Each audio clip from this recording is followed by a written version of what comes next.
Hello everyone, आप सभी को स्वागत है हमारे यूट्यूब चैनल अद्भुत जी के आंसर में। तो दोस्तों, क्लास 10 का एग्ज़ाम 22 मार्च 2023 को है हिंदी का। और यहाँ पर मैंने बहुत ही वीवीआई क्वेश्चंस बताऊंगा हिंदी ए के लिए, क्लास 10 के लिए। तो यहाँ पर देख सकते हैं कि annual secondary examination 2023 questions booklet A है और एमसीक्यू टाइप सभी क्वेश्चंस है। 40 क्वेश्चंस में बताऊँगा, हिंदी ए का है। तो चलिए एक एक करके सभी क्वेश्चंस को देख लेते हैं। तो यहाँ पर सबसे पहले देख सकते हैं यहाँ पर गद्यांश अपघटित बोध यानी कि यहाँ पर पैसेज दिया हुआ है। यहाँ पर पैसेज दिया हुआ है, कहानी तरह दिया हुआ है। इसमें से आपको आंसर को बताना है। तो यहाँ से क्वेश्चन शुरू होता है कि साहस की ज़िंदगी सबसे बड़ी क्या होती है। तो साहस की ज़िंदगी सबसे बड़ी क्या होती है, तो ज़िंदगी होती है। ऑप्शन नंबर 2 इसका राइट आंसर हो जाएगा। सब पैसेज में दिया हुआ है, आप लोग पढ़ लीजिएगा।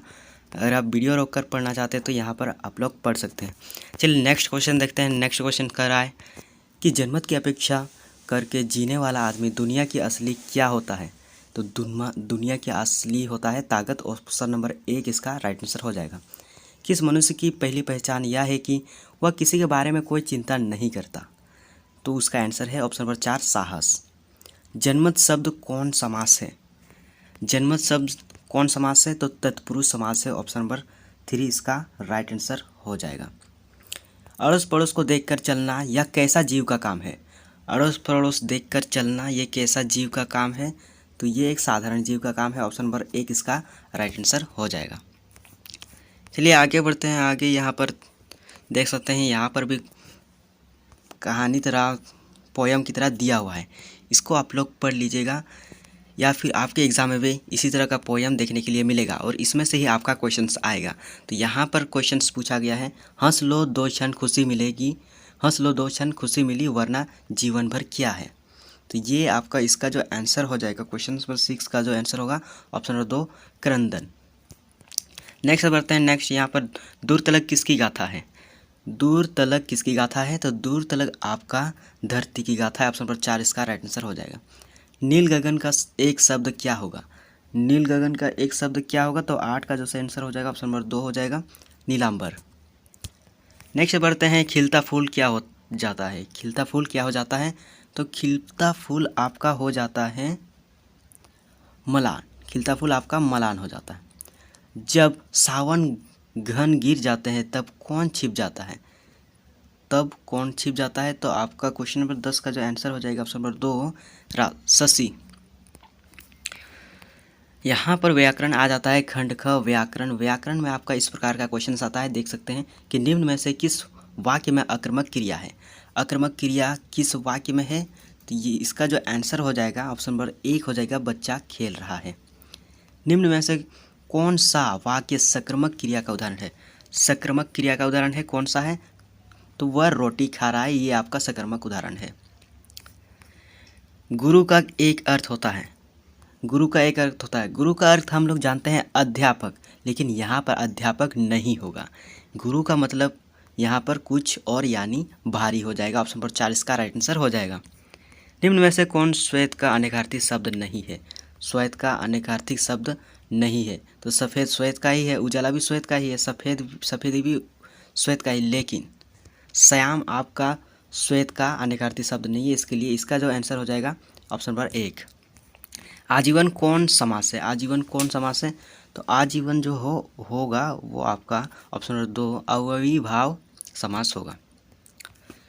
रचना के आधार पर वाक्य के कितने भेद होते हैं। वाक्य के कितने भेद होते हैं, तो 3 भेद होते हैं। मेरी इच्छा है कि मैं डॉक्टर बनूं, यह कौन वाक्य है। यह कौन वाक्य है, ये आपका मिश्र वाक्य है। ऑप्शन नंबर 4 इसका राइट आंसर हो जाएगा। पिताजी के द्वारा अखबार पढ़ा गया। पिताजी के द्वारा अखबार पढ़ा गया, यह कौन वाच्य है, तो क्वेश्चन नंबर 18 का जो आंसर हो जाएगा ऑप्शन नंबर 2 कर्मवाच्य। नेक्स्ट बढ़ते हैं। नेक्स्ट यहाँ पर देख सकते हैं कि विद्यालय घर के डैश है, तो क्या है, विद्यालय घर के निकट है। ऑप्शन नंबर 1 इसका राइट आंसर हो जाएगा। वाच्य कितने प्रकार के होते हैं। वाच्य आपका कितने प्रकार के होते हैं, तो 3 प्रकार के होते हैं। ऑप्शन नंबर 1 इसका राइट आंसर हो जाएगा। चलिए आगे बढ़ते हैं। आगे यहाँ पर पाठ्य पुस्तक आ गया। खंड ग पाठ्य पुस्तक से आपका क्वेश्चन इस तरह का आ गया। यहाँ पर किसी भी पाठ का यहाँ पर कहानी या फिर पोयम दिया हुआ रहेगा और आपका यहाँ पर क्वेश्चंस आएगा और आपको आंसर बताना है। तो यहाँ पर उपयुक्त पद्यांश के कवि कौन है? तो इसका जो कवि है, इस यहाँ पर जो दिया हुआ है, यहाँ पर जो पोयम दिया हुआ है, इसका जो कवि है वो है नागार्जुन। ऑप्शन नंबर 2 इसका राइट आंसर हो जाएगा। चलिए 22 देखते हैं। 22 क्या है कि फसल किसका जादू है? फसल किसका जादू है? तो फसल आपका नदियों के पानी का जादू है। फसल किसका गुणधर्म है? तो फसल आपका मिश्रित मिट्टी का गुणधर्म है। ऑप्शन नंबर 2 इसका राइट आंसर हो जाएगा। फसल किसका रूपांतर है? फसल किसका रूपांतर है? तो फसल आपका जो होगा क्वेश्चन नंबर 24 जो आंसर हो जाएगा सूरज की किरणों का। सूरदास की काव्य भाषा है। सूरदास की कौन सा भाषा में लिखते थे सूरदास?